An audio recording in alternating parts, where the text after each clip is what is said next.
Olá, pessoas! Vamos falar hoje sobre infiltração da água no solo. A infiltração seria um fenômeno de penetração da água nas camadas de solo próximas à superfície do terreno. Então, a água move-se para baixo no solo através dos espaços vazios, sob a ação da gravidade, até atingir uma camada suporte que a retém, que é como conhecemos os lençóis subterrâneos ou aquíferos. Então, está aparecendo na tela uma imagem onde tem uma imagem, ela é vertical, em cima da imagem, da parte superior de cima a parte superior de cima foi péssima. A parte de cima da imagem tem árvores, tem vegetação, embaixo tem 3 camadas de solo. Sendo que a primeira camada mostrando a descida da água com um acúmulo de grande quantidade de água, tem uma grande porção do solo que está em azul e uma pouca em marrom, e essa imagem ela é ampliada num círculo para mostrar que existem poros entre os grãos do solo, e entre esses poros é que vai se acumular a água que infiltrou.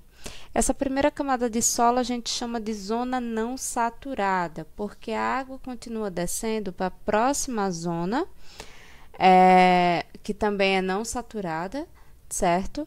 Mas que tem um pouco menos de água armazenada, onde a água também continua descendo. Essa segunda zona ela é um pouco mais marrom, pois a água continua descendo. Há uma quantidade de poros, que seria o espaço entre os grãos do solo, onde a água se acumula, mas a água continua descendo até a camada suporte, a camada que vai armazenar água, que a gente chama de zona saturada, que é justamente onde ficam os lençóis, que ela é completamente preenchida por água, que a gente chama de camada suporte. A infiltração possui 3 fases. A primeira fase a gente vai chamar de fase de intercâmbio.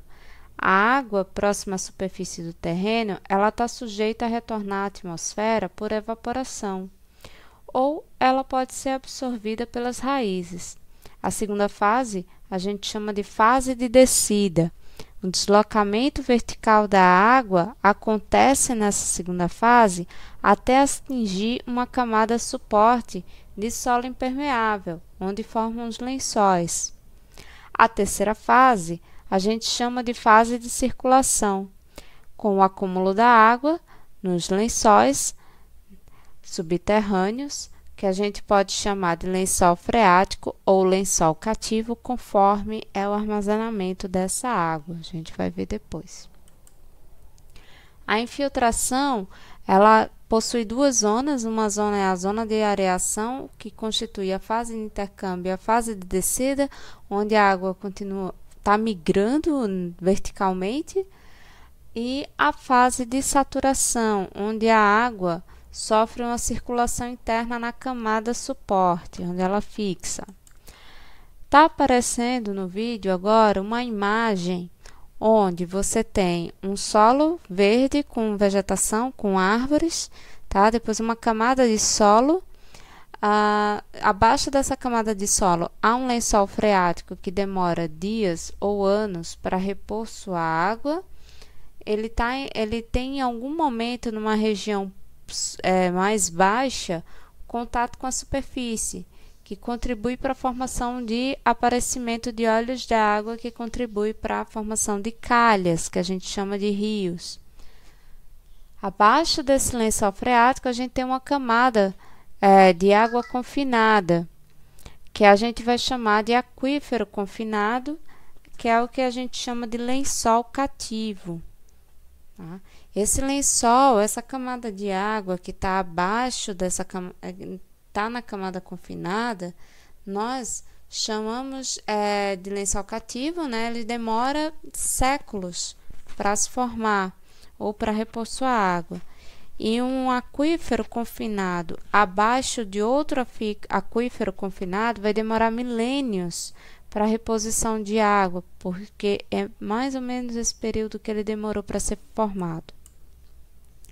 Fatores que influenciam a passagem de água pelo solo incluem o tipo de solo, altura da retenção superficial e espessura da camada saturada, o grau de umidade do solo, a ação de precipitação, ou seja, o quanto que caiu de água, seja no formato líquido ou sólido, sobre o solo, e a compactação provocada pelo homem dos animais. Além desses fatores, nós temos a estrutura do terreno, a cobertura vegetal, a presença do ar e a variação da capacidade de infiltração. Está aparecendo uma imagem onde mostra dois lugares que seriam o mesmo lugar com uma inclinação, como se fosse um lugar ladeirado. A primeira figura desses dois lugares, o primeiro lugar, tem vegetação e mostra a água da chuva caindo. Então, numa área com floresta, a infiltração vai ser muito maior do que numa área sem floresta, que seria a segunda figura. A área inclinada está sem a vegetação natural nativa. E a quantidade de água que escoa é maior do que a quantidade de água que infiltra.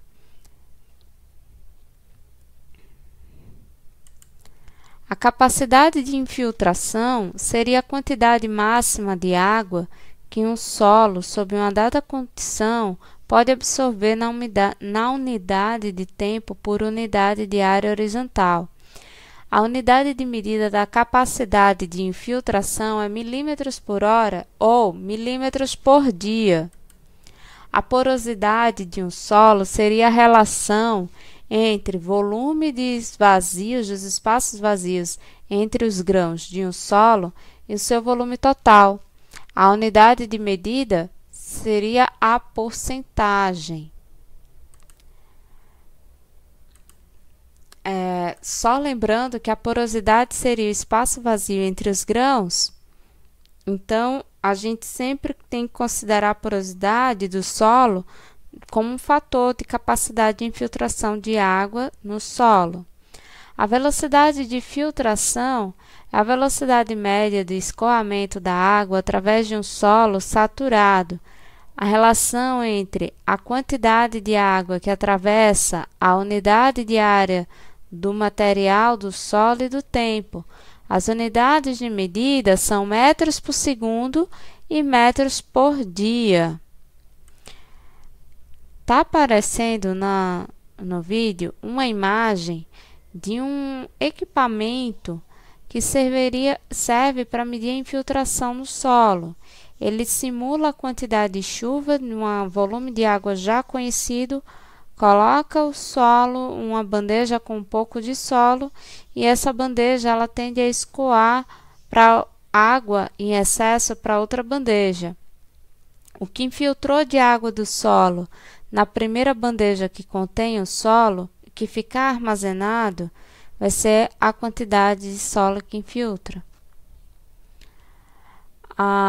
Existe também um equipamento para isso, onde é simulado uma chuva e embaixo dessa chuva simulada é colocada uma caixa com solo a ser estudado. E aí verifica-se o quanto de água que esse solo conseguiu armazenar. Por hoje vamos ficar por aqui. Espero que vocês tenham compreendido alguma coisa.